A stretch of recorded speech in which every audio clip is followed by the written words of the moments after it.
राजस्थान के एक छोटे से गांव में रहती थी रुक्मा देवी। उम्र यही कोई 60 साल की होगी उनकी। गांव के लोग कहते थे कि वो औरत नहीं बल्कि डायन थी, क्योंकि शादी होते ही रुक्मा के पति की मौत हो गई और फिर धीरे धीरे उसके परिवार के सब लोग एक एक करके खत्म हो गए। और साथ ही गांव में पड़ा अकाल, जमीन सूख गई, खेती सूख गई, लोग भूखे मरने लगे।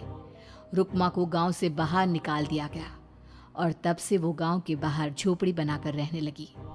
कोई भी रुक्मा के घर के आजू बाजू से गुजरता तक नहीं था। एक दिन गांव के रहने वाले रतन और उसकी पत्नी आनंदी को दूसरे गांव से आते वक्त रात हो गई और अंधेरे में रास्ता भटक के वो रुक्मा की झोपड़ी के पास जा पहुंचे। अरे आनंदी, ये क्या हो गया? हम तो रुक्मा डायन की झोपड़ी के पास आ पहुंचे। अब तो सब बुरा होगा। जल्दी जल्दी से निकल यहाँ से। हाँ जी, सही कहते हैं आप। ये डायन हमको खा जाएगी, जल्दी भागो यहाँ से। तभी रुक्मा झोपड़ी से बाहर आती है। अरे रुको, तुम लोग यहाँ मेरी झोपड़ी में आराम कर लो और देखो, इस रास्ते पर आगे मत जाना। हाँ, हमें आगे जाने से इसलिए रोक रही है ना, ताकि हमें मार डाले तू। अरे ना ना, मैं तो तुम्हारी जान बचाना चाहती हूँ, मेरी बात तो सुनो। डर की वजह से आनंदी और रतन वहां से भाग जाते हैं, लेकिन फिर अगले दिन गांव में खबर फैलती है कि रतन और आनंदी ने अपने घर में फांसी लगाकर आत्महत्या कर ली। वजह क्या थी किसी की समझ में नहीं आया। अगले दिन गांव में जोर का तूफान आया और भयानक तरीके से किसी के रोने की आवाज गूंजने लगी। अरे भाई, लगता है उस डायन रुक्मा ने गांव पे काला जादू कर दिया है। हाँ भाई, मुझे भी ऐसा ही लग रहा है। लगता है कल आनंदी और रतन मर गए। लगता है ये उसी का किया धरा है। हमें सरपंच के पास चलना चाहिए। वो दोनों आदमी सरपंच के घर पहुंचते हैं। अरे, तुम इस वक्त यहाँ पर क्यों आए हो? जानते नहीं बाहर क्या हो रहा है? कितनी डरावनी आवाज गांव में गूंज रही है। बस मालिक, किसी तरह आ गए। पूरे गांव वालों की जिंदगी का सवाल है। अरे मालिक, ऐसे तो सब एक एक करके मर जाएंगे। तो क्या चाहते हो? क्या किया जाए? मालिक, हमें रुक्मा को मारना होगा। अरे जब तक वो डायन गांव में जिंदा रहेगी, तब तक गांव में ये सब होता ही रहेगा। शायद ठीक कह रहे हो तुम लोग, मगर ये काम करेगा कौन? मालिक, अगर आप कहे तो हम दोनों मिलके इस काम को अंजाम दे दे। बस आपको हमें यकीन दिलाना होगा कि हम पकड़े नहीं जाएंगे। ठीक है, लेकिन बाहर जो आतंक का साया है, उसमें तुम दोनों रुक्मा तक पहुंचोगे कैसे? हैं? क्या तुम्हें डर नहीं लगता? मालिक, आप उसकी चिंता ना करें। काल भैरव का भभूत है हमारे पास।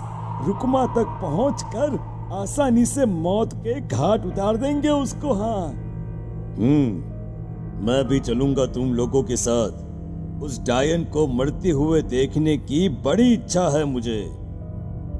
सरपंच उन दोनों लोगों के साथ गांव के बाहर की तरफ चल देता है। गांव में घनघोर काली रात पसरी हुई थी और दिल दहलाने वाली चीख की आवाज माहौल को बेहद खौफनाक बना रही थी।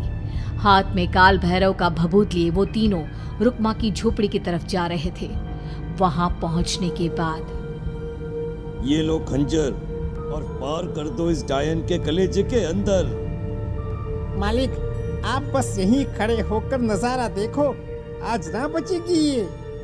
हाँ मालिक, ये भभूत अब इसकी जरूरत नहीं है। मैं इसे यहाँ पेड़ की डाली पे रख देता हूँ। लौटते वक्त हमारी रक्षा करेगा। वो दोनों आदमी चुपके से सोती हुई रुक्मा देवी के ऊपर वार करते हैं। एक जोरदार चीख से वो इलाका गूंज उठता है, लेकिन अचानक रुक्मा के शरीर से जो खून बहता है उसका रंग नीला था। ये देखकर वो दोनों आदमी डर से कांपने लगते हैं। अरे अरे अरे अरे, ये क्या? अरे इसके खून का रंग तो नीला है। अरे तो क्या हुआ? डायन जो ठहरी इंसान नहीं है ये, और आज इस बात का पक्का यकीन हो गया है। मर गई चुड़ैल, मर जाने दे। चल सरपंच साहब को जाकर ये खबर सुनाते हैं।